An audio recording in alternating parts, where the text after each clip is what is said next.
ভোটের দিনক্ষণ ঘোষণা হয়েছে, জোর কদমে প্রচারও চলছে, আর তার মধ্যেই এসআইআর নিয়ে একেবারে চর্চা অব্যাহত।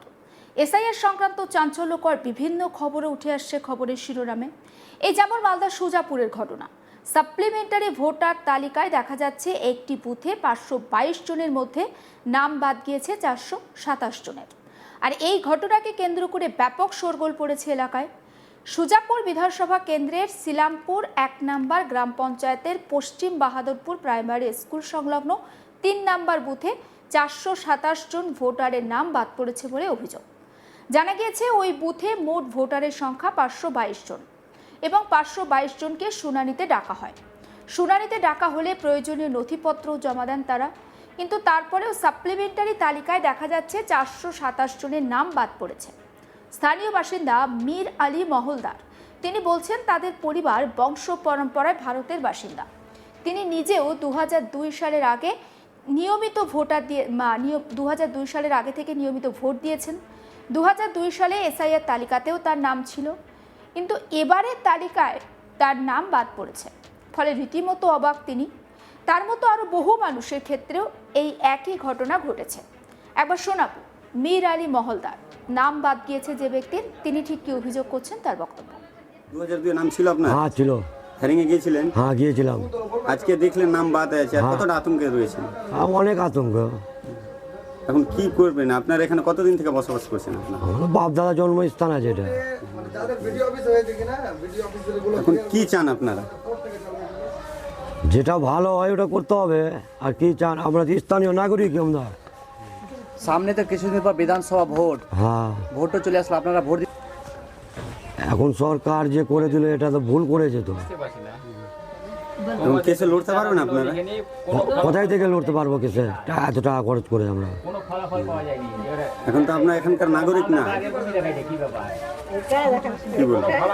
আমরা তো, ও বলছে নাগরিক না, আমরা তো নাগরিক। এখানকার জন্মস্থান, আমাদের বাপ দাদার জন্মস্থান এখানে। কতদিন থেকে এখানে বসবাস করেন আপনার? আমার তো 50 বছর বয়স হয়ে গেল। আমার দাদা দিদি সব গুজরিয়ে চলে গেল অনেক। হ্যাঁ 2002 ভোট দিয়েছেন? হ্যাঁ ভোট দিয়েছি আমি। আপনার লিস্টে নামও লিস্টে নামও আছে এখন। 2024 যে লোকসভা ভোট হয়েছিল, প্রধানমন্ত্রী ভোট, ভোট হ্যাঁ হ্যাঁ হ্যাঁ ভোট দিয়েছি আমি। এই যে আপনাদের যে নাম ডিলিট হয়েছে, এখানকার স্থানীয় কোনো নেতৃত্বরা এসছে? না না না আসেনি। স্থানীয় বাসিন্দা মোহাম্মদ রাজিউল মাহলদার কেন্দ্রীয় সরকার আর নির্বাচন কমিশনের বিরুদ্ধে তিনি ক্ষোভ উগরে দিয়েছেন এবং তাদের ভূমিকা নিয়েও প্রশ্ন তুলেছেন। তার বক্তব্য, এই ধরনের ঘটনা গণতান্ত্রিক অধিকার খর্ব করার সামিল। শুনে নিন মোহাম্মদ রাজিউল মাহলদার নামে নাম বাদ যাওয়া ওই ব্যক্তির বক্তব্য।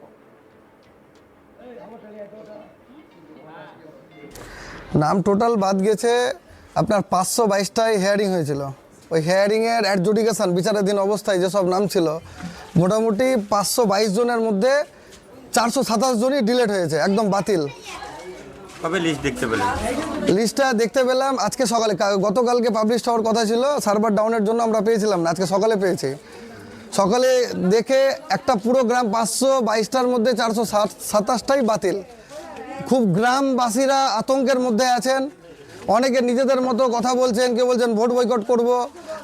আমরা ইংরেজদের আমল থেকে না, আমরা 200 বছর থেকে এখানে আছি।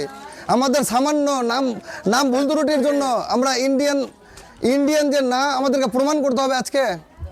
আজকে আমাদের ভোট নিয়ে আজকে পার্লামেন্টে মোদিজি বসে আছেন, আমাদের ভোট নিয়ে রাজ্যসভা চললো, আমাদের ভোট নিয়ে পঞ্চায়েত চলছে, আমাদের ভোট নিয়ে টোটাল সংবিধান চলছে, আর আজকে আমরাই বাতিল। কোন ডকুমেন্টস? আর আরেকটা সব থেকে বড় বিষয় মানলাম যে রোহিঙ্গা মুসলিম বাদ হচ্ছে, যারা ইন্ডিয়ান না, আমরাও চাই না যে বহিরাগত এসে ইন্ডিয়াতে থাকুক, আমরাও চাই না। আমরাও এসআইয়ের নিয়মের পক্ষে ছিলাম, কিন্তু এসআইয়ের যে বকলমে এনআরসি রূপে পরিণত করবে এটা আমরা ভাবতে পারিনি। এই যে বিজেপি সরকার আর নির্বাচন কমিশন যে নোংরামি স্টার্ট করেছে আমাদের এই বিশেষ করে মুসলিম সমাজকে, আমাদেরকে সব দিক থেকে আমাদেরকে বঞ্চিত করার চেষ্টায়।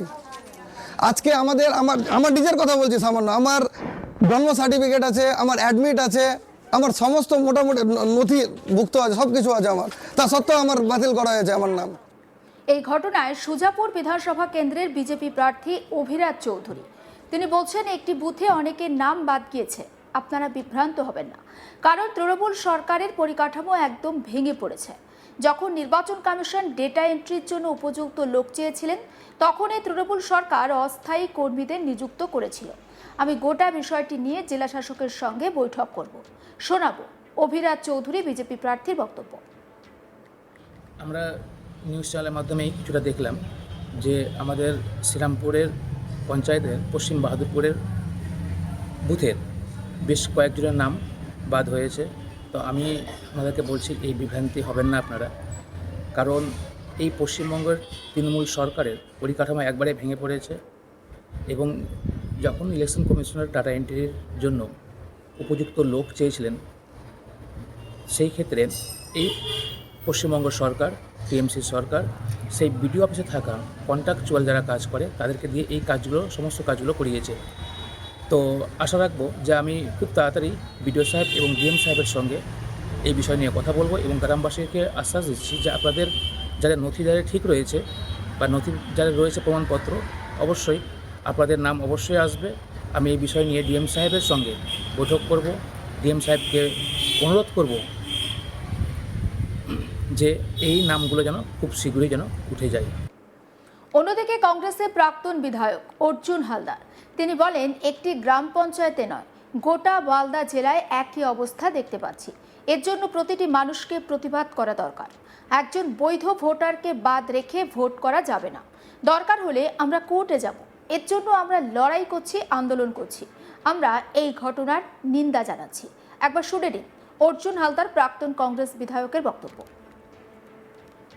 যে পরিস্থিতির দিকে এগোচ্ছে নির্বাচন কমিশন এবং বিজেপি, তাদের যে কৌশল, সাধারণ মানুষকে ভোটাধিকার থেকে বঞ্চিত রেখে ভোট করার যে প্রক্রিয়া শুরু হয়েছে, তাতে শুধু একটা জিপিতে নয় বা একটা বুথে নয়, সারা বাংলার বিভিন্ন প্রান্তে একই অবস্থা আমরা দেখতে পাচ্ছি।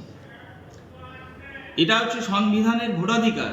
এই ভোটাধিকার যারা বঞ্চিত রাখার চেষ্টা করছে এবং প্রত্যেকটা মানুষকে এর জন্য প্রতিবাদ করা উচিত। একটা মানুষও যেন বৈধ ভোটার বাদ রেখে যে ভোট করা, এটা আমরা প্রথম থেকেই বলেছিলাম, জাতীয় কংগ্রেস বলেছে, এখনো বলছি।